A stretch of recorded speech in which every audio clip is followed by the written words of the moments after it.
Next ಒಂದ್ weak ರೈತರು ಅನ್ನ ಬೆಳೆಯಲ್ಲ ಅಂದ್ರೆ ನಿಮ್ ಹೊಟ್ಟೆಗೆ RCB ಟ್ರೋಫಿ ತಿಂತೀರಾ. ಮೈ ಮೇಲೆ ಜರ್ಸಿ ಹಾಕೊಂಡು ನಿಯತ್ ತೋರ್ಸೋದು ಈಸಿಗ್ರು, ಆದ್ರೆ ನಿಜವಾದ ನಿಯತ್ತು ರೈತರು ಪರ ನಿಲ್ಲೋದ್ರಲ್ಲಿದೆ.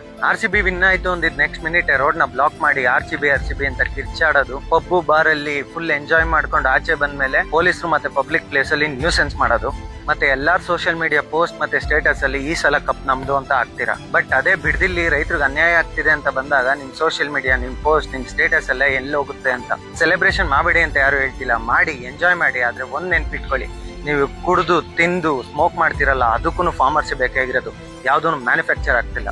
ರೈತರು ಇಲ್ಲ ಅಂದ್ರೆ ಪಬ್ಗಳು ಓಪನ್ ಇರುತ್ತೆ ಮತ್ತೆ ರೋಡ್ಗಳು ಇರುತ್ತೆ, ಆದ್ರೆ ತಿನ್ನಕ್ಕೂ ಏನು ಸಿಗಲ್ಲ ಮತ್ತೆ ಉಸಿರಾಡಕ್ಕೆ ಗಾಳಿನೂ ಇರಲ್ಲ. RCB ಫ್ಯಾನ್ಸ್ ಅಂದ್ರೆ ಲಾಯಲ್ ಅಂತ ಹೇಳ್ತೀರಾ, ಟ್ಯಾಗ್ ಲೈನ್ ಬೇರೆ ಇದೆ, ಆದ್ರೆ ದಿನಕ್ಕೆ 3 ಸತಿ ತಿಂತೀರಾ. ಅದೇ ಲಾಯಲ್ಟಿ ಫಾರ್ಮರ್ಸ್ಗೆ ಯಾಕೆ ಬರಲ್ಲ ಅಂತ. ಟ್ರೂ ಕನ್ನಡಿಗ ಅಂದ್ರೆ ಕ್ರಿಕೆಟ್ ಮ್ಯಾಚ್ ಗೆದ್ದಿದ ತಕ್ಷಣ ಜರ್ಸಿ ಹಾಕೊಳ್ಳೋದು, ನವೆಂಬರ್ 1 ಬಂದಿದ ತಕ್ಷಣನೇ ಫ್ಲಾಗ್ ಹಾಯ್ಸ್ಟ್ ಮಾಡೋದ್ರಲ್ಲ ಇರೋದು. ಕಷ್ಟ ಅಂತ ಬಂದಾಗ ನಮ್ಮವ್ರ ಜೊತೆ ನಿಂತ್ಕೊಳ್ಳೋದ್ರಲ್ಲಿ ಇರೋದು. RCBಗೋಸ್ಕರ ಹಾಕಿರೋ 10 ಸ್ಟೇಟಸ್ ಮತ್ತೆ ಪೋಸ್ಟ್ ಅಲ್ಲಿ ಒಂದಾದ್ರೂ ಫಾರ್ಮರ್ಸ್ಗೋಸ್ಕರ ಇವತ್ತು ಹಾಕಿ. ಅವ್ರು ದಿನ ನಿಮ್ ಹೊಟ್ಟೆ ತುಂಬಸಕ್ಕೆ ದುಡಿತಾರೆ, ಒಂದಿನ ಆದ್ರೂ ಅವ್ರಿಗೆ ಸಪೋರ್ಟ್ ಮಾಡಿ.